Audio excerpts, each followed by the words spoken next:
Okay, welcome to this explainer.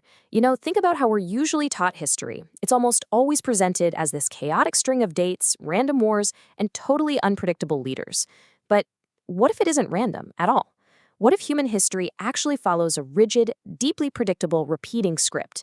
Today, we're going to completely shift our perspective. We're going to decode the hidden macro-historical patterns that shape the rise, the climax, and the absolute collapse of the world we live in today. To do this, we're unpacking Carol Quigley's monumental historical masterpiece, Tragedy and Hope. Now, this isn't your average textbook. It's a massive, densely packed 1,300-page beast of a book that's almost gained this reputation as a secret history of the modern world. Quigley literally spent decades mapping out the deep structural rhythms of human societies, connecting military weapons, economic wealth, and political power. Reading the whole thing takes some serious dedication. But don't worry, you won't have to. We're distilling the ultimate cheat sheet right here, giving you the high-level insights to figure out exactly where our modern world stands in the grand sweep of time. Here's our roadmap for today. 1. The life cycle of civilizations. 2. Western civilization's unique path. 3. The danger of cultural diffusion. 4. The order of revolutions. And finally, 5. The great ideological shift. All right, let's jump right into part 1, the life cycle of civilizations, the blueprint of history.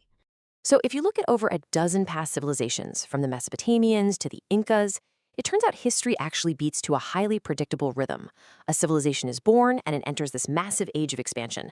Populations boom, borders stretch, and knowledge just absolutely explodes. But eventually, the structures that caused all that growth become entrenched, vested interests take over, right? They stop innovating and just start protecting their wealth and power.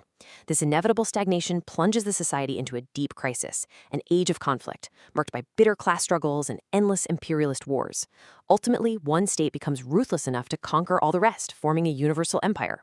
I mean, just think of the Roman Empire. After centuries of chaotic expansion and civil war, Augustus finally consolidates power. And yeah, it brings a golden age of peace, but the underlying rot is still there. That peace turns into deep stagnation, then decay, and ultimately total destruction by outside invaders. That is the historical blueprint. Moving right along to part 2, Western civilization's unique path, the cheat code. Okay, so if this blueprint says every civilization eventually ends in a universal empire and then decays, you might be wondering, why is Western civilization still here? Well, the West actually managed to find a historical cheat code. When the West hit its first age of conflict, instead of just falling under the boot of a single all-powerful empire like Rome did, it did something totally unprecedented. It completely reformed its core organizational structure. It somehow managed to circumvent those old, entrenched vested interests. Over the centuries, the West basically reinvented itself 3 separate times, transitioning out of the restrictive feudal system, evolving into commercial capitalism, and eventually turbocharging into industrial capitalism. Every single reorganization shattered the old limits and triggered a massive, entirely new age of expansion. This unique capacity for radical self-correction is really the only reason the West survived and became a dominant global force. At the absolute core of these massive expansions was capitalism, basically treating goods as wealth and using money as, well, debt. This system provided incredibly powerful motivations for economic activity by tying it directly to individual self-interest. It was the engine that pushed the boundaries of production and geography all across the globe. But, and Quigley really emphasizes this, it was a massive double-edged sword.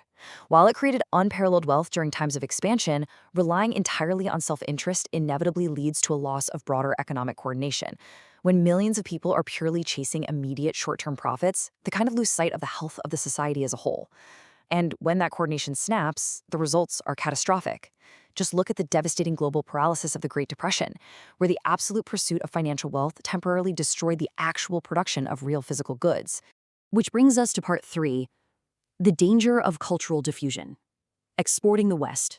So it turns out it's literally incredibly easy to pack up a crate of firearms, a modern tractor, or, say, a bunch of antibiotics and ship them to another society. These material traits export instantly. But the non-material traits, the deep cultural foundations like the scientific method, concepts of humanitarianism, or the specific legal traditions that originally managed those technologies, those are profoundly difficult to export. You can't just hand someone the heavy, complex social software of a centuries-old ideology. The West expanded across the globe, eagerly handing out the devastating tools of its success, but totally leaving behind the cultural framework required to actually use those tools responsibly. And this creates a super dangerous, volatile imbalance. When advanced weapons or life-saving medicines are just dropped into a foreign society, they immediately alter the power dynamics and demographic realities practically overnight. The older traditional culture is completely shattered into a debris of disconnected elements. The people are left profoundly disorganized and demoralized unless they can rapidly adopt or invent a totally new ideology to bind their society back together. Honestly, this dynamic explains so much of our modern global geopolitical landscape. It's exactly why we see regions today armed with state-of-the-art military hardware and modern cellular networks, yet they're crippled by heavily fractured, unstable social structures. We exported the power, but we didn't export the social glue. All right, part 4, the Order of Revolutions, the timeline trap. Okay, let's dive into this demographic data, because the sequence, the actual order in which these cultural exports arrive, is probably the single most critical dynamic driving modern global inequality. Just notice what happens here in stage B of this demographic shift. Because it's vastly easier to export basic sanitation and modern medicine than it is to export a complex, deeply rooted agricultural revolution, peripheral nations suddenly saw their death rates absolutely plummet. People stopped dying from preventable diseases, which is great. But without a corresponding societal shift to drop the birth rates, their populations skyrocketed. The result? A massive, unprecedented youth bulge. Millions upon millions of young people entering societies that simply did not have the infrastructure to support them. And here is where this timeline trap really springs shut. See, Europe had the immense historical luxury of time. They experienced an agricultural revolution that slowly freed up labor and secured a massive, stable food supply long before the Industrial Revolution really took off. They could actually feed their growing cities. But in non-Western areas, particularly across Asia, the timeline was completely reversed. They got the transportation and medical revolutions first. So suddenly they found themselves facing absolutely explosive population growth, but they completely lacked the basic localized food production or the accumulated capital to actually support that immense population. So to just survive this imported demographic explosion, a lot of these nations had to make some pretty desperate choices. Because they couldn't rely on centuries of slow, steady wealth accumulation like Europe did, their governments were essentially trapped.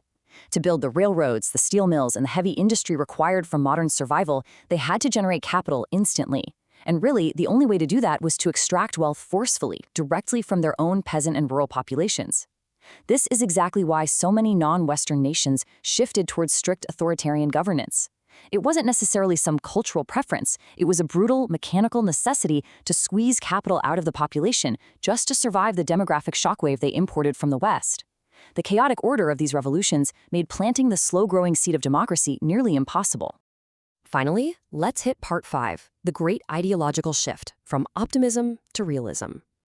Now, as you can imagine, all of these massive global collisions eventually bounced back and changed the West itself. The internal mindset of Western civilization underwent this massive, traumatizing whiplash. Back in the 19th century, the cultural mood was incredibly light and optimistic.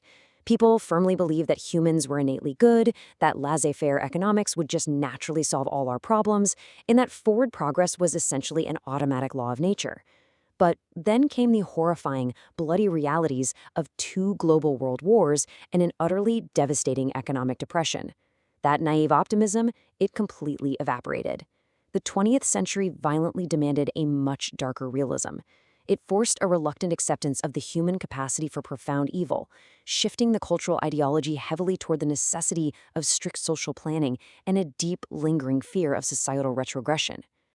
Karl Marx was absolutely convinced that under capitalism, the wealthy would just keep getting richer, while the poor would be crushed into a massive, starving proletariat. He envisioned this highly polarized 2-class society. But actually, scratch that. He missed a fundamental technological pivot. The incredible, totally unprecedented productivity of 20th century mass production created an absolute ocean of consumer goods. And to keep that economic machine running, those goods had to be bought by the masses. You literally can't have mass production without mass consumption. This economic necessity completely leveled up the working class and essentially invented an enormous, entirely new demographic, a vast middle class driven by managers, technicians, and white-collar workers. It blew early Marxist predictions entirely out of the water. And honestly, this leads to one of Quigley's most profound and mind-blowing observations, the deeply hidden relationship between the weapons of the day and the political structures that govern us. Back in the 19th century, the dominant weapon was the musket, right? It was cheap, it was easy to use, and it was basically an amateur weapon because any citizen could easily get one and use it. Power was inherently decentralized. The musket literally empowered the citizen soldier and helped spread mass democracy, simply because a government had to listen to an armed populace. But the 20th century introduced specialist weapons, tanks, heavy bomber planes, and eventually nuclear missiles. These are incredibly expensive. They require highly specialized training and immense industrial bases to even create. A single citizen cannot just go buy or operate a bomber. Therefore, power rapidly centralized into the hands of the few who could actually control these massive technological systems. Consequently, the world shifted heavily away from decentralized democracy toward specialized, highly managerial, and distinctly centralized authoritarian structures, where massive ideological blocks ended up replacing traditional national borders. So, knowing the rigid blueprint that literally every single past civilization has eventually succumbed to, we kind of have to look directly at our own future. Will the West manage to reorganize its core structures once again? Are we simply navigating the incredibly chaotic birth pangs of a massive, unprecedented fourth age of expansion? Or are the rising geopolitical tensions, the extreme centralization of technological power, and our deeply fractured cultural ideologies the final definitive signals that our unique historical cheat code has finally run out? Are we right now watching the walls of our own universal empire begin to crumble?